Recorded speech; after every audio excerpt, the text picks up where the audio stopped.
Hello, I'm here with Jeff Houlgrave of Marina Projects at the Singapore Yacht Show. Jeff, you spoke earlier this week at the conference and you've got years of experience in the marina industry.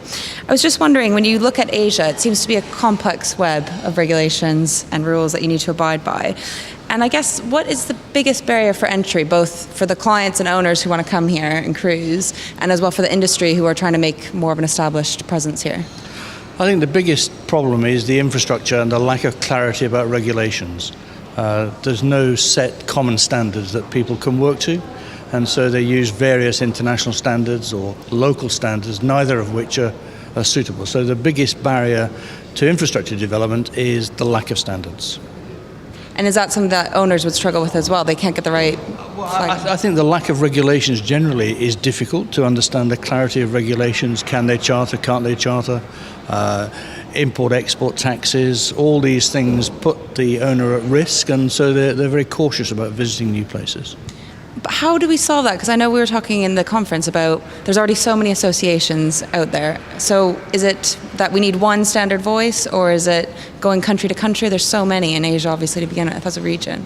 I think each country association has to lobby its own country to make sure that their regulations are understood and simple and friendly to the activity.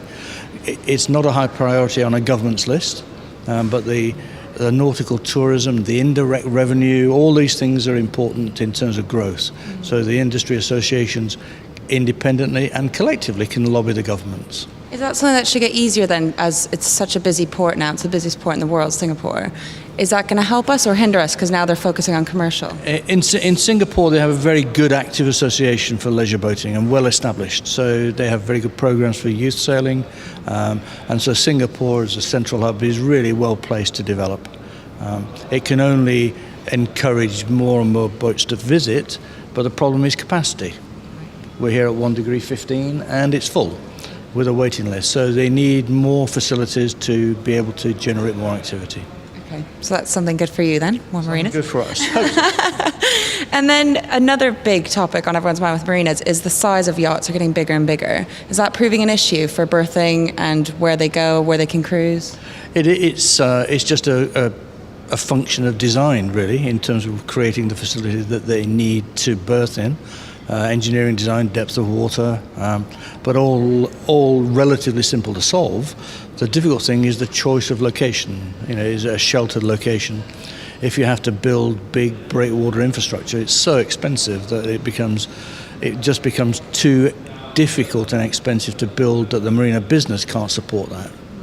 And because it is still such a small sector of our industry, isn't it? It's a very small sector, but I think the more successful developments in this region will be existing old shipyards, old military bases, brownfield sites that we call them in the UK, that are redeveloped into a different use rather than destroying the natural beauty that we've all come here to see. Right. We were discussing that the other day about Montenegro and how they're utilizing a lot of old military bases. Is that region, do you think it's deserving of all its accolades at the moment, that it's going to be the next Mediterranean and everything else? Well, it certainly has developed in a very good way to reuse Navy bases and ex-military bases. The geography and the climate prevent other developments, but on the fringe of the main Mediterranean activity, but certainly it is certainly the growth market in the Mediterranean today. Okay, great. Thank you very much, Jeff. Enjoy the rest of your time at the show. Thank you.